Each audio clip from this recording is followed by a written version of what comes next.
आज साहब इनकी हिम्मतें इतनी बढ़ गई कि गरीब नवाज के आस्ताने के ऊपर हमला आवर हो गए। इन्हें हमें ये संविधान याद दिलाते हैं, इन्हें संविधान याद करने की जरूरत है। ओ गरीब नवाज, अगर एक खराउन पड़ गया ना तो तेरी खोपड़ी उलट पलट जाएगी। उससे टकराने की कोशिश न करना, जिसके बारे में अल्लाह के नबी ने फरमाया, हदीस कुदसी है, मन आदली वलियन फकद आज़नतहु बिल हर्ब। जो किसी वली से दुश्मनी करेगा वो खुदा से दुश्मनी करेगा। याद रखना, ये ताकत हजरत ख्वाजा गरीब नवाज से टकराने का अजीब इत्तेफाक है। साहब यहाँ ओथा नहीं था, फला ओथा नहीं था। मैं भी कहता हूँ, ओ भारत के ढोंगी लोगों, तुम कहते हो फला जगह हम थे आप नहीं थे, फला जगह हम थे आप नहीं थे। अरे इंसानियत का वजूद तो हजरत आदम अलैहिस्सलाम से है, और आदम अलैहिस्सलाम मुसलमान थे। इसलिए मैं भी कहता हूँ कि हम पहले थे। तुम्हारे तुम जैसे पाखंडियों का भारत क्या पूरी दुनिया में कहीं पे वजूद नहीं। हक है, हक है। बताओ, पूरी दुनिया में कहीं वजूद नहीं था। लेकिन मैं अपनी कौम के नौजवानों से कहूंगा, मैं आपको जज्बात दिलाने नहीं आया हूं कि आप उठिए और गोलियां चला दीजिए। मैं आपको ये जज्बात दिलाने के लिए नहीं आया हूं, आप उठिए और किसी के ऊपर बम बरसा दीजिए। याद रखिएगा, आज कुछ लोग साहब हमारी कौम की बेटियों की नकाब वाली तस्वीरें फेसबुक पर डाल रहे हैं और पत्थर उनके हाथ में है और दिखला रहे हैं कि ये भारत की हिंदू बेटी है जिसने लाखों पदक जीतकर इंडिया को दिए हैं। इतनी हिंदू बेटियों की फिक्र है तो भारत की उस पहलवान बेटी के बारे में क्या कहोगे जो मुसलमान नहीं थी, हिंदू थी, कई पदक जीतकर उसने भारत के नाम रोशन किए, मगर उसकी इज्जत लूटने वाला इंडिया में कौन था? क्या कोई मुसलमान था? क्या कोई कलमा पढ़ने वाला था? क्या कोई गरीब नवाज का मानने वाला था? नहीं, तुम्हारे ही लीडर थे जिन्होंने उस लड़की की इज्जत लूटी थी और दिल्ली के इंडिया गेट पर बैठकर अपनी इज्जत की गुहार लगाती रही, मगर उसे टांग कर पुलिस वालों ने फेंक दिया और उसकी एक सुनवाई नहीं हुई। मैं कहता हूं ये इस्लाम है, इस्लाम। पत्थर की बात करते हो, अरे हम तो उस नबी के मानने वाले हैं। पत्थर चलाने वाले को मुसलमान नहीं बल्कि नबी का किरदार देखो। ये पत्थर चलाना मुसलमानों का किरदार नहीं, ताइफ का मैदान है। मेरे नबी इस्लाम की तबलीग के लिए गए हैं। अल्लाह की वहदानियत की गुफ्तगू हो रही है। ऐ ताइफ के लोगों, कलमा पढ़ लो, सच्चाई के राह पे आ जाओ, करोड़ों माबूदाने बातिला को छोड़ दो। बदले में पत्थर चलाए जा रहे हैं। मुस्तफा करीम के नालैने मुबारक खून से भर गए हैं। सोचो, जरा सा जिस्म जख्मी है, चलने की सलाहियत सकत बाकी नहीं है। एक बागीचे में बैठ जाते हैं, इतने में फरिश्ते हाजिर होते हैं, कहते हैं या रसूल अल्लाह, अगर आपकी इजाजत हो जाए तो इस पहाड़ को उन पे पलट दिया जाए। या रसूल अल्लाह, आपकी इजाजत हो जाए तो इनको निस्तो नाबूद कर दिया जाए। सरकार कहते हैं नहीं नहीं, याद रखना, मैं इनके लिए बद्दुआ करने के लिए नहीं आया, बल्कि मैं तो इनकी हिदायत की दुआ करने के लिए आया हूँ। अल्लाह के नबी अर्ज़गुज़ार दुआ फरमाते हैं, मालिको मौला इन्हें हिदायत दे दे। ऐ लोगों, याद रखना, अल्लाह के नबी ने सहाबा से कहा था, ऐ सहाबा, तुम जिनके बारे में कह रहे हो, एक दिन आएगा इसी ताइफ के मैदान में माबूदाने बातिला का नाम लेने वाला कोई नहीं होगा, और ताइफ की जमीन पर अगर परचम लहराएगा तो मजहब इस्लाम का लहराएगा। आज ताइफ की जमीन पर वही हुआ। इसलिए याद रखना, पत्थर चलाना ये इस्लाम का किरदार नहीं, बल्कि पत्थर खाकर भी दुआएं देना ये मुस्तफा जाने रहमत का किरदार। वाह, सुभान अल्लाह, सुभान अल्लाह। नारे तकबीर, नारे रिसालत। इमाम अहमद रजा कॉन्फ्रेंस, जश्न दस्तारे हिफ्ज़ो क़िरात, फैज़ाने सरकारे सुरकाही। आमिना के लाल की सुन्नत है, इसलिए हमें न घबराओ। आज मुसलमान कह रहे हैं मौलाना साहब हालात बहुत खराब है। मैं कहता हूँ कितने हालात खराब है। क्या बेलाल हबशी ने जब इस्लाम कबूल किया उससे भी ज्यादा आज हालात खराब है? बताओ, क्या हजरत उमर इब्ने खत्ताब ने जब इस्लाम कबूल किया क्या उससे भी ज्यादा हालात खराब है? मैं आज पूछना चाहता हूँ, ईमानदारी से बताओ, कितने लोग हैं जो इस्लाम से मोहब्बत करते हैं? जरा हाथ उठाइए तो। सारे लोगों को मोहब्बत है ना? माशाअल्लाह। अब हाथ नीचे रख लीजिए, इस्लाम से मोहब्बत है माशाअल्लाह। हमारे शोराए इस्लाम भी पढ़ते हैं, इस्लाम रहेगा, इस्लाम रहेगा, लेकिन कैसे रहेगा? इस जलसे में जितने लोग नौजवानों के सरों पर टोपियां नहीं है, क्या किसी ने मना किया कि तुम टोपी पहनकर जलसे में मत जाना? आप फज्र की अजान होती है, आप मस्जिदों में नहीं जाते हो, क्या कोई आपके दरवाजे में ताला लगा कर रखा है कि तुम मस्जिदों तक मत जाना? आपके घरों में कुरान है मगर आप कुरान नहीं पढ़ते हो, क्या किसी ने कहा कि कुरान की तिलावत की आवाज आएगी तो हम जाकर कोर्ट में मुकदमा दर्ज कर दें? आज हमारी बेटियों के सरों से दुपट्टा उतर रहा है और मजारों पर 1 लाख चादरें चढ़ रही हैं। बताओ ईमानदारी से, मजारों पर चादरें चढ़ाना ज्यादा जरूरी है या बेटियों के सरों पे दुपट्टा चढ़ाना ज्यादा जरूरी है?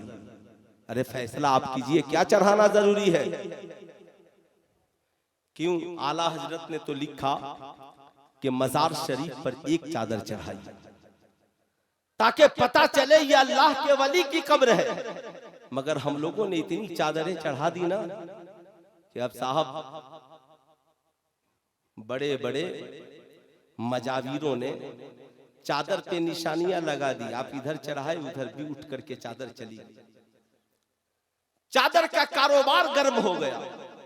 उसकी वजह सिर्फ ये है कि लोग इल्म छोड़कर जिहालत की अंधेर कोठरी में कदम रखकर 5-5 अंगूठियां पहनकर, अल्लाह अल्लाह, सोने का चैन पहनकर और हाथ में कड़ा पहनकर मजावीर बन गए। अल्लाह अकबर। और उन लोगों ने चादरों का खेल शुरू कर दिया। यही वजह है बुजुर्गों का मिशन चादरों को फरोग देना कभी नहीं रहा।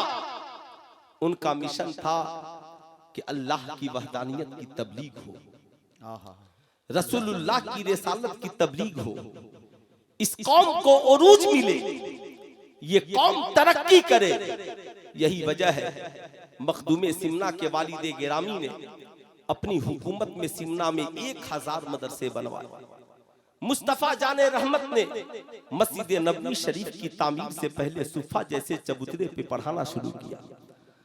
हजरत ख्वाजा गरीब नवाज ने सबसे पहले दीनी तालीम देना शुरू किया। सरकार बड़े पीर दस्तगीर ने पूरी जिंदगी वहां के निजामिया में पढ़ाते रहे।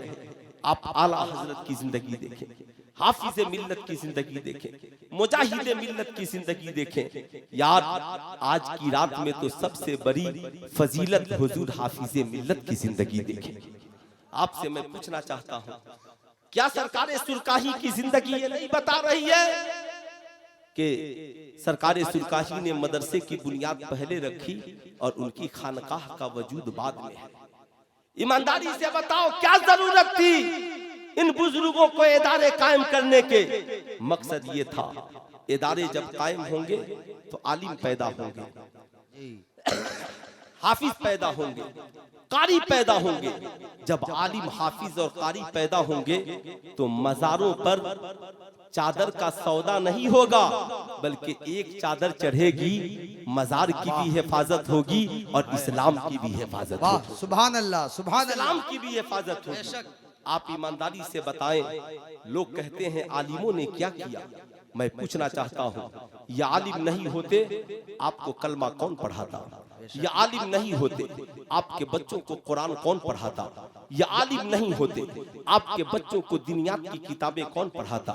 ये आलिम नहीं होते मस्जिद में जुमे में खड़े होकर ईमानदारी से बताओ कौम से कि इस्लाह की गुफ्तगू कौन करता? ये आलिम नहीं होते तो तुम्हारा निकाह कौन पढ़ाता?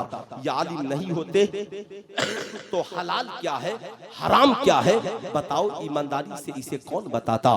आज लोग कहते हैं अगर ये आलिम नहीं होते तो माँ की फजीलत को कौन बयान करता, बाप की अजमत को कौन बयान करता? ईमानदारी से बताएं।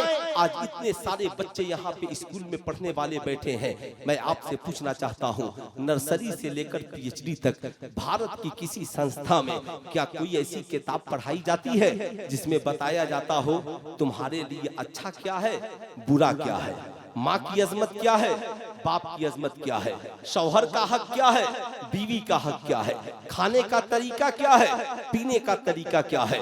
ईमानदारी से बताएं। बच्चा डॉक्टर बन गया, पता नहीं है हलाल क्या है, हराम क्या है। बेटा इंजीनियर बन गया, पता नहीं है कि बाप से गुफ्तगू करने के आदाब क्या है।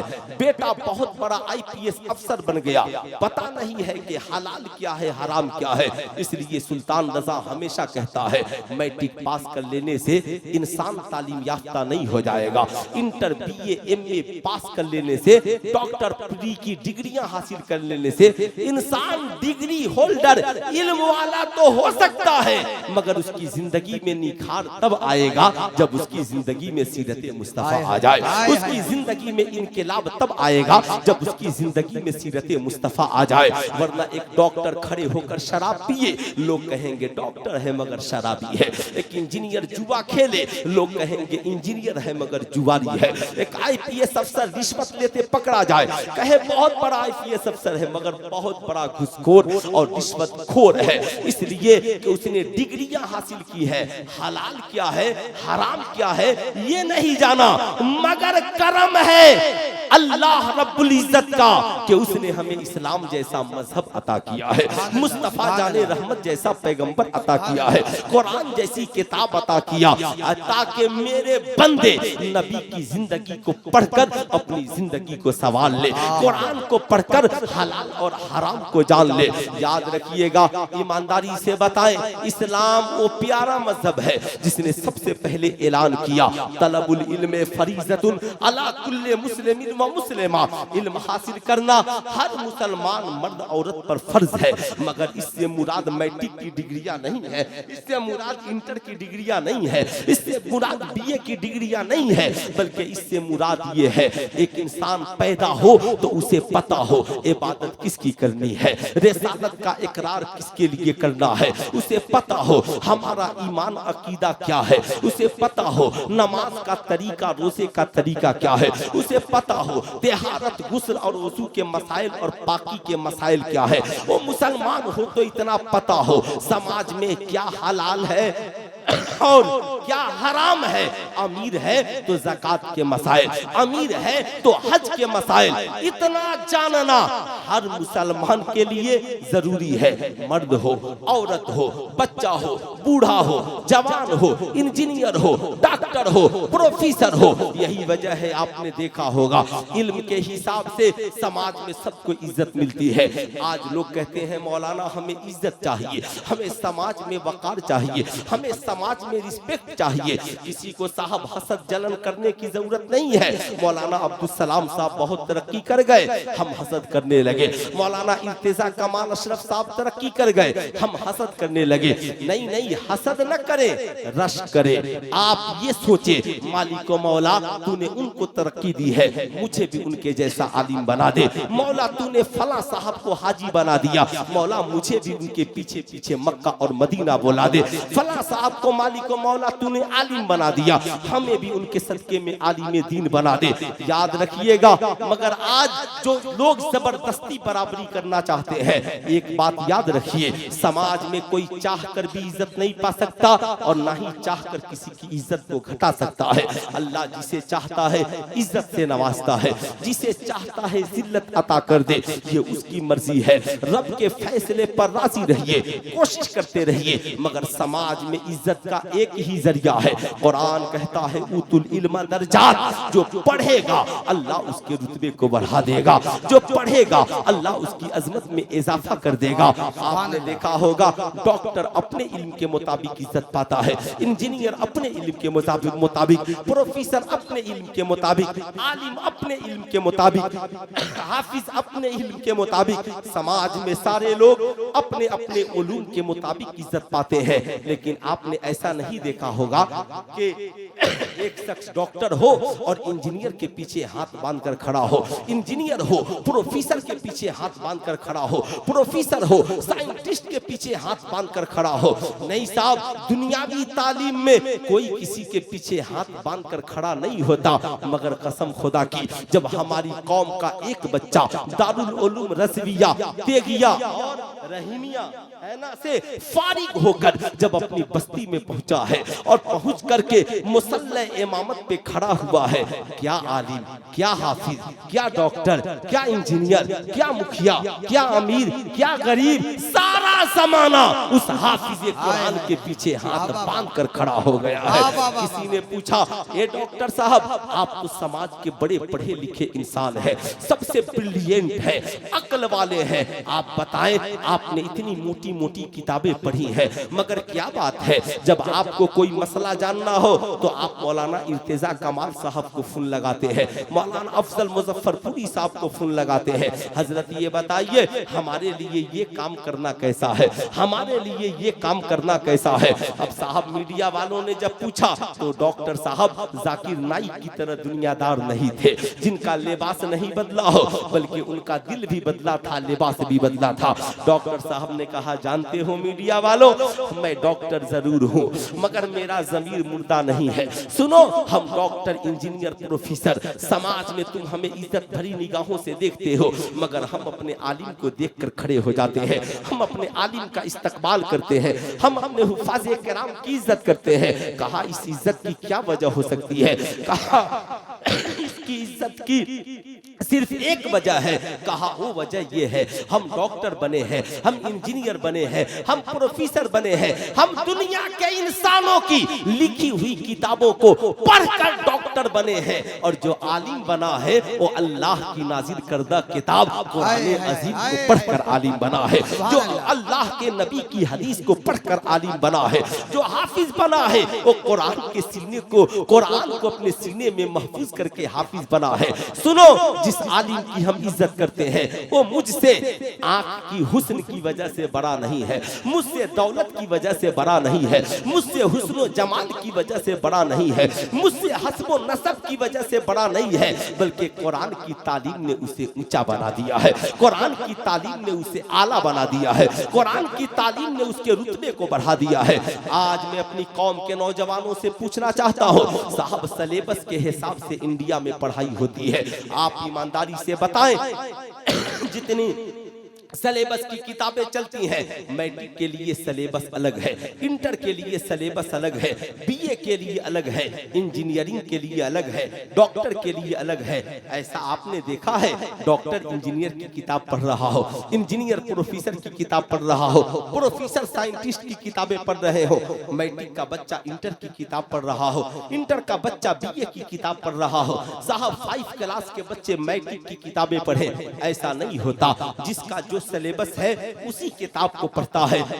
लेकिन दुनिया में अल्लाह ने एक ऐसी किताब को नासिल किया, अल्हम्दुलिल्लाह, जिसे देखो उस किताब को पढ़ रहा है, डॉक्टर भी उस किताब को पढ़ रहा है, इंजीनियर भी उस किताब को पढ़ रहा है, प्रोफेसर भी उस किताब को पढ़ रहा है, आलिम भी उस किताब को पढ़ रहा है, पीर भी उस किताब को पढ़ रहा है, मुरीद भी उस किताब को पढ़ रहा है, इमाम भी उस किताब को पढ़ रहा है, मुक्तदी भी उस किताब को पढ़ रहा है, बाप भी उस किताब को पढ़ रहा है, माँ भी उस किताब को पढ़ रही है, अमीर भी उस किताब को पढ़ रहा है, गरीब भी उस किताब को पढ़ रहा है। जानते हो उसी किताब को कुरान अजीम कहा जाता है। सुभान अल्लाह। किताब का क्या नाम है? पूरा मजमा हाथ उठाकर बोल दे, क्या नाम है? कुरान। जरा जोर से बोले, क्या नाम है? कुरान। कितने लोगों के घरों में कुरान है? जरा हाथ उठाइए तो। माशाअल्लाह, सबके घरों में कुरान है। क्या बात है।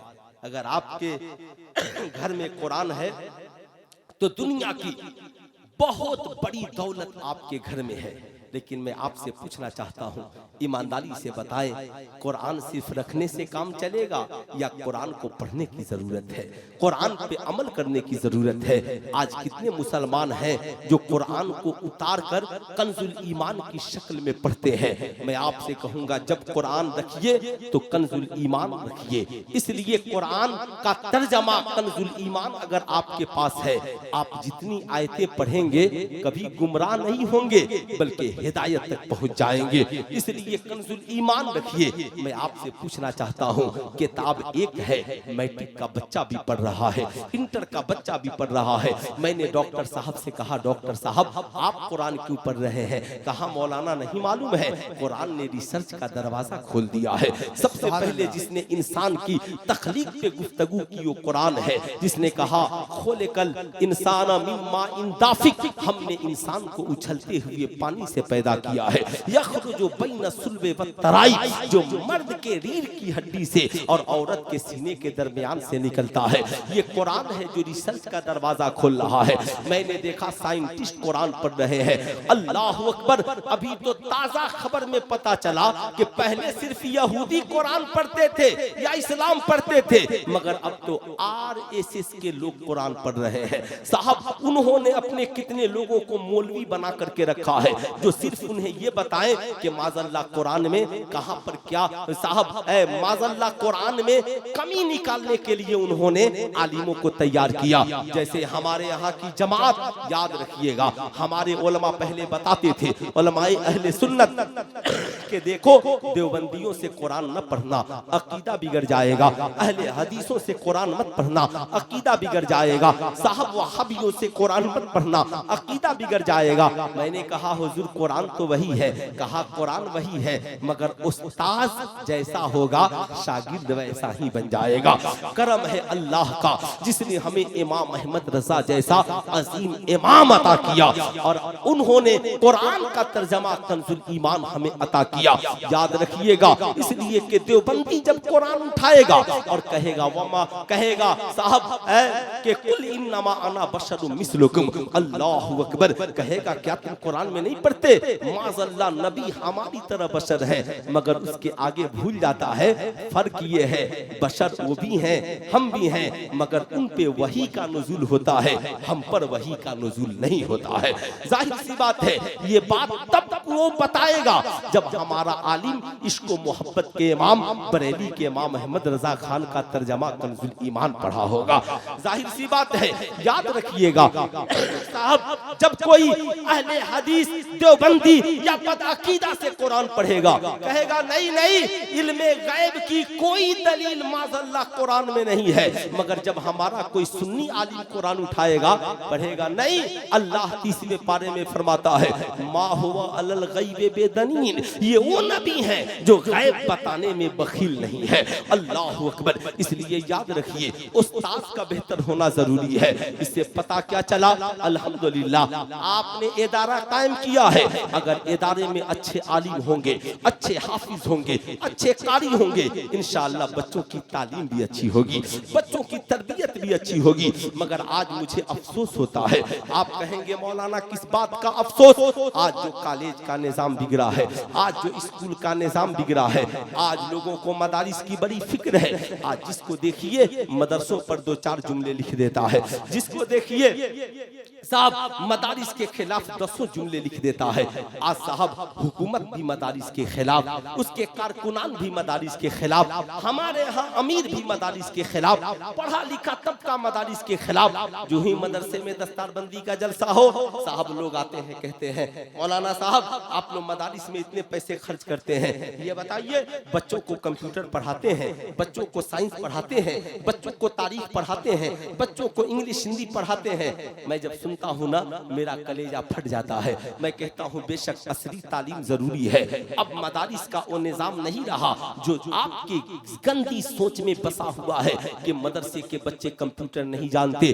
मैं तो कहता हूँ अल्हम्दुलिल्लाह, भारत में जितनी यूनिवर्सिटियां हैं आप वहां जाकर पता लगाइए, कोई न कोई बच्चा अल जामियातुल अशरफिया का फारिग वहां पर प्रोफेसर की जगह पे मौजूद होगा। वो चाहे बनारस की हिंदू यूनिवर्सिटी हो या अलीगढ़ की मुस्लिम यूनिवर्सिटी हो। इसलिए आप मदारिस को नीची निगाह से मत देखिए, बल्कि आप वहां की कमेटी से कहिए। आप, मैं जो बताने जा रहा हूं गौर से सुनिएगा। आप बताइए मदरसों का मकसद क्या है और स्कूलों का मकसद क्या है। स्कूल और कॉलेज इसलिए बने ताकि वहां बच्चों को डॉक्टर बनाया जाए, इंजीनियर बनाया जाए, प्रोफेसर बनाया जाए, बच्चों को मास्टर बनाया जाए, बच्चों को जदीद तालीम से आशना किया जाए। स्कूल और कॉलेज की जिम्मेदारी है। मदरसे क्यों खोले गए? ताकि यहाँ अच्छे हाफिज बनाए जाएं, अच्छे कारी बनाए जाएं, अच्छे आलिम बनाए जाएं, अच्छे मौलाना मुफ्ती बनाए जाएं। ईमानदारी से बताइए, समाज में अगर अच्छे डॉक्टर की जरूरत है, अच्छे इंजीनियर की जरूरत है, अच्छे प्रोफेसर की जरूरत है, अच्छे वकील की जरूरत है, जज की जरूरत है, IPS अफसर की जरूरत है, तो समाज को अच्छा बनाने के लिए अच्छे आलिम की जरूरत है कि नहीं? बेशक बेशक। अरे बोलिए हाथ उठाकर, अच्छे आलिम की जरूरत है कि नहीं है? बेशक। अच्छे मुफ्ती की जरूरत है कि नहीं है? आप ईमानदारी से बताइए। मुझे अगर जिस्म बीमार हो तो आप कहते हो मौलाना साहब अच्छा डॉक्टर बताइए, चाहे जितना फी लगे, महंगा इलाज हो, हम इलाज वही कराएंगे। बोलिए कराते हैं कि नहीं कराते हैं? कराते हैं ना। मुजफ्फरपुर का कोई बहुत बड़ा डॉक्टर है और साहब एक गरीब आदमी भी हो ना तो चंदा करके इलाज कराता है। मैं आपसे पूछना चाहता हूँ, जिस्म बीमार हो तो महंगे डॉक्टर का इंतखाब करते हो। आज पूरा समाज बीमार है, माशरा बीमार है, बेटियों की रूह बीमार है, औरतों की रूह बीमार है, किरदारों करेक्टर बीमार है। आप इसके इलाज के लिए अच्छे आलिम का इंतखाब क्यों नहीं करते? अच्छे इमाम का इंतखाब क्यों नहीं करते? मैं कहता हूँ कि साहब ठीक है, बड़े दिनों के बाद जलसे हुए, अगर आप लोग सिर्फ बदलाव लाए ना तो मस्जिद के अंदर भी जलसा हो सकता है, लेकिन आप लोग उस लायक नहीं होते कि आप लोग मस्जिद में आए। आपकी तबीयत नहीं लगती है। हम पैसे बचा सकते हैं। मैं कहता हूँ साल में 5-10 जलसे मत कीजिए, 3-4 लाख रुपया का बैलेंस बनाइए और आप अपनी मस्जिद में जो इमाम रखिए उसका मेयार ऊंचा रखिए। हाफिज हो, आलिम हो, मुफ्ती हो, 10,000 नहीं 30,000 तनख्वाह दीजिए, 40,000 तनख्वाह दीजिए। कितने खर्च होंगे पैसे? 4 लाख खर्च कीजिए सालाना। अब उस आलिम से काम लीजिए। आलिम साहब, मैं आपकी सारी खिदमत कर रहा हूँ, मगर आप मेरी मस्जिद में दरसे कुरान एक वक्त शुरू कर दीजिए, बच्चों को नमाज की तालीम शुरू कर दीजिए। मैं कहता हूँ बड़ी बड़ी कॉन्फ्रेंसों से जो मसाइल हल नहीं होंगे, आप अपने इलाके की इन उलमा की कदर कीजिए। एक रोज की मेरी तकरीर से इनकलाब नहीं आ सकता।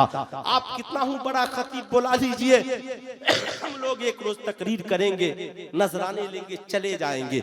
इनकलाब तो तभी आएगा जब ये हमारी जमात के जो उलमा बैठे हैं ना, इन आलिमों की दावत कीजिए। वो दावत नहीं जिसमें आपने साहब 500 लोगों को बुला लिया, नहीं, बंद कीजिए ये दावत। नहीं, आप अपने घर में एक मिजाज बनाइए, दीनी मिजाज। आज संडे का दिन है, छुट्टी है, मैं भी घर पर, बीवी भी, बच्चे सब घर पर। आज बोलिए आलिम साहब, असर बाद 10-20 मिनट मेरे यहाँ आपकी दावत। आज मैं आपसे पूछना चाहता हूँ, ईमानदारी से बताइए, वकील के पास जाइए और उसके चेंबर में बैठकर कहिए दांत में दर्द है, पेट में दर्द है, वकील बैठाने देगा कि भगा देगा? बोलिए, भगा देगा, है ना? चचा को जगा दीजिए। अब इस बुढ़ापे में मैं तो बूढ़े लोगों को परेशान नहीं करना चाहता, है ना साहब। आप डॉक्टर के चेंबर में चले जाइए और बोलिए मेरी फला जमीन को फला ने हड़प लिया है। कहेगा हम यहाँ इलाज करने बैठे हैं कि तुम्हारी जमीन का फैसला करने बैठे हैं? आपसे मैं पूछना चाहता हूँ, किसी साइंसदान के पास जाइए और जाकर बोलिए कुरान में ये लिखा है, हदीस में ये लिखा है। वो कहेगा सुनिए हम जदीद रिसर्च हम एक खुदा के मानने वाले कल भी उसके सामने सर झुका रहे थे और आज भी के सामने सर झुका रहे हैं। याद रखना, तुझे पता नहीं है वही रब है जिसकी मर्जी के बगैर एक पत्ता नहीं हिलता। ये सारी दुनिया के अक्ल वाले कहते हैं अगर वो एक ना होता तो आज साइंटिस्ट नहीं होते, अगर वो एक ना होता तो ये आलिम और उलमा नहीं होते, अगर ये एक नहीं होता तो ये कुफार और मुशरिकीन भी नहीं होते, अगर वो एक नहीं होता तो ये जमीन और आसमान भी नहीं होते। अरे उस खुदा की बात छोड़, उस खुदा ने इस जमीन पर अपने इतने दोस्तों को पैदा कर दिया कि साहब तुम उनसे तो टकरा करके देख लो। कभी तुमने ख्वाजा गरीब नवाज का दास्तान नहीं पढ़ा तो फिर से पढ़ लो। तुमने हुजूर हाफिज़े मिल्लत की जिंदगी का मुताला नहीं किया, फिर से कर लो। तुमने मखदूमा सिमना की जिंदगी का मुताला नहीं किया, फिर से कर लो। तुमने आला हजरत की जिंदगी का मुताला नहीं किया, फिर से कर लो। नाराजगी तो दूर की बात, और रब अपने बंदों से इतना प्यार करता है।